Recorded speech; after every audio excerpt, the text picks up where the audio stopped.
Dominic Sonny Black Napolitano. August 17th, 1981, Brooklyn, New York.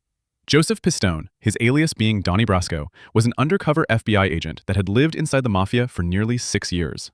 The man who vouched for him, who trusted him, mentored him, and brought him deep into the Bonanno crime family was Dominic Napolitano, known as Sonny Black. Once Pistone was exposed in 1981, the results were immediate. In the Mafia, allowing an undercover agent inside the family is not a mistake. It is a death sentence, even if unintentional. Napolitano was summoned to a meeting. He reportedly understood what was happening. Before he left, he walked into his favorite bar and handed his jewelry to the bartender, who had worked for him for years. Then he handed over the keys to his apartment. He asked him to take care of his pigeons. Then he walked out the door. He was driven to a house in Flatlands, Brooklyn, the home of a Bonanno associate. There was no argument, no negotiation, no final words recorded. He was pushed down the staircase into the basement. Before he could recover, he was shot dead. The shots were fired at close range in the basement. Sonny Black, one of the most respected captains in the Bonanno family, died on a concrete floor beneath a house in Brooklyn. But the killing was not finished. His hands were cut off, both of them, severed after death and removed from the body. The hands that had vouched for Donnie Brasco, that had welcomed an FBI agent into the family, were taken as a message. His body was then disposed of. For months, nothing surfaced. Then, in 1982, his remains were discovered in Staten Island. He had been dead since the day he walked into that meeting. The fallout did not end with Napolitano.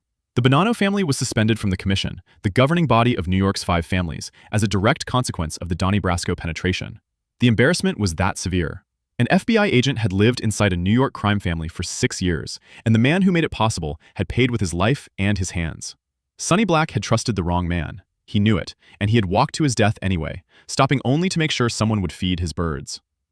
Anthony Caponegro, March 21st, 1980, the South Bronx, New York. Philadelphia mob boss Angelo Bruno was shot in the back of the head with a shotgun while sitting in his car. The murder shocked the Mafia world. Behind it was Anthony Caponegro, a captain in the Philadelphia crime family. He believed he had the blessing of New York's leadership, specifically bosses connected to the Genovese crime family. He was wrong. Under Mafia rules, eliminating a boss required approval from the Commission, the governing body of New York's 5 families. He had moved without proper authorization, and that made him expendable. Shortly after Bruno's murder, Caponegro was summoned to New York, most likely believing he was traveling for a meeting to confirm his new position. What actually awaited him was a death sentence. What happened before he died was not swift. Caponegro was taken, beaten, and tortured. By the time the beating was finished, he was shot multiple times, with some accounts citing approximately 14 rounds fired into his body. Then, they staged the scene. On April 18, 1980, less than 4 weeks after Bruno's murder, Caponegro's body was found stuffed in the trunk of a car in the South Bronx. Cash had been forced into his mouth. More money had been placed in his underwear and pushed into his rectum. The message was unmistakable: greed. Caponegro had not killed Bruno purely for power. He had done it for money and influence. By filling his body with bills, the Mafia turned the corpse into a warning. You wanted money? Here it is. His nephew Alfred Salerno was also killed around the same time, another casualty of the purge that followed Bruno's murder. The execution was not random violence. It was ritualized punishment. Caponegro wasn't simply eliminated. He was beaten until he could barely stand, shot until he stopped moving, and then arranged in death to communicate a lesson to every captain, underboss, and boss in the American Mafia. 14 bullets ensured death. The staged mutilation ensured the message would travel. In organized crime, betrayal isn't answered with negotiation. It's answered with excess. And Caponegro's body made sure no one forgot it. Peter Capoletti, early 1960s, Cicero, Illinois. In the Chicago outfit's orbit, stealing from the wrong man could cost you everything. Stealing from Samuel DeStefano could cost you something worse than death. Peter Capoletti was not a rival. He wasn't a boss. He was one of DeStefano's own, a collector who worked DeStefano's juice loan operation, until he didn't. Capoletti fled with $25,000 he had collected on DeStefano's behalf, money that belonged to Mad Sam. DeStefano found him in Milwaukee and had him brought back to Cicero. Not to a back room, not to a car, to the basement of Mario's restaurant, owned by DeStefano's brother, where what followed would last for 75 hours. Capoletti was stripped naked. His wrists were handcuffed to a hot radiator. The metal burned against his skin as he was held in place. He could not move. He could not sit. He could only stand and take what came. And what came was relentless. For more than 3 days, Capoletti was beaten, kicked, burned by the radiator he was chained to. Federal accounts and court records describe prolonged physical assault, waves of violence that came not in one burst, but over hours, returning again and again, giving him just enough time to feel the full weight of what had already been done before the next round began. At some point during the torture, Cappelletti began to beg. "Kill me, man, please, I'm on fire." Nobody did. That was the point. While Cappelletti hung from the radiator in the basement, DeStefano was upstairs. He had arranged a dinner. The guest list contained judges, politicians, police officers, mob associates, as well as Cappelletti's family members. DeStefano stood before them and gave a speech. He explained how Cappelletti had stolen from him. He spoke about mercy, about what a big heart he had for letting the man live. Below their feet, Cappelletti was burning. When the speech was finished, DeStefano sent associates down to the basement first. They descended the stairs and urinated on Cappelletti where he hung, beaten, burned, barely conscious. But that was not the end of it. Cappelletti was then dragged up from the basement and brought into the dining room, into the light, in front of his wife, in front of people who knew him. DeStefano then forced Cappelletti's own family to urinate on him, in the same room, in front of everyone. The man who had stolen from Mad Sam was not simply punished. He was annihilated. His body broken in the basement, his dignity finished in the dining room, while an audience of powerful men and his own family watched and said nothing.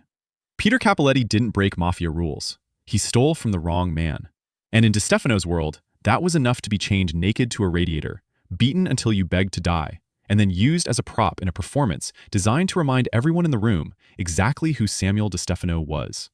Willie Boy Johnson, August 29, 1988, Brooklyn, New York. Wilford Johnson, better known on the street as Willie Boy, had been close to John Gotti for years. He wasn't a boss, he wasn't even a made member, but he was trusted. Close enough to hear conversations, attend meetings, and move inside the Gambino orbit without question. What Gotti didn't know was that Johnson had been cooperating with the FBI since 1966. For nearly 2 decades, he fed information about Gambino activities, internal tensions, and criminal operations to federal agents. He kept that secret for 19 years. Then, in 1985, it ended. During a federal racketeering trial in which Johnson sat as a co-defendant alongside Gotti himself, prosecutor Diane Giacalone exposed him in open court, revealing his cooperation in an attempt to pressure him into testifying against Gotti. Johnson refused. He denied everything publicly. He turned down witness protection. He chose to stay on the street. He knew what that meant. For 3 years, he lived with it. On the morning of August 29, 1988, Johnson stepped outside his home in the Flatlands neighborhood of Brooklyn and walked toward his car. 2 gunmen approached. They opened fire at close range the moment he was in the open. Johnson was hit once in each thigh, twice in the back, and at least 6 times in the head. 19 rounds in total, not a surgical execution, but a sustained barrage, fired until there was no question he was dead. He collapsed in the street in front of his own home. As the shooters fled, they scattered spike caltrops across the road behind them to shred the tires of any pursuing police vehicles. Everything had been planned. Everything had been prepared. Johnson died where he fell, in the street, outside the house where he lived, feet from the car he never made it to. In mafia culture, the message didn't require spectacle. Johnson had spent nearly 2 decades feeding information to federal agents while sitting across the table from the men he was betraying. He had been exposed, publicly denied it, refused protection, and stayed. And Gotti, who had known for 3 years, had eventually given the order anyway. The hit reinforced a simple rule: informing is unforgivable. Paul Castellano, December 16, 1985, Manhattan, New York. Paul Castellano had ruled one of New York's most powerful mafia families for just under a decade. He was seen as business-oriented, corporate, focused on white-collar rackets. But inside the family, resentment had been building for years. One man in particular believed Castellano had to go. That man was John Gotti. When Castellano signaled that Gotti faced internal discipline over drug trafficking violations, Gotti chose to move first. But the grievances ran deeper than drugs. This was a coup that had been building for months, planned carefully, staffed with multiple teams, and executed in the middle of Midtown Manhattan. As Castellano's limousine pulled up to Sparks Steakhouse, a second car carrying additional associates arrived behind it. Castellano stepped out alongside his driver and newly promoted underboss, Thomas Bilotti. 4 shooters moved in simultaneously from both sides of the street, dressed in long coats to conceal their weapons and blend into the Manhattan crowd. They closed the distance fast and opened fire at close range without hesitation. Castellano was shot 6 times, twice in the head, the remaining rounds tearing through his torso. He collapsed onto the pavement outside the entrance, blood spreading beneath him across the cold concrete. Bilotti was cut down beside him, shot repeatedly before he could react. Both men fell within feet of each other on the sidewalk outside the restaurant. The attack lasted seconds. Across the street, watching from a parked car, Gotti observed the murder unfold in real time. When it was over, Castellano lay face down on the pavement. He was transported to Bellevue Hospital, where he was pronounced dead. Bilotti was pronounced dead at the scene.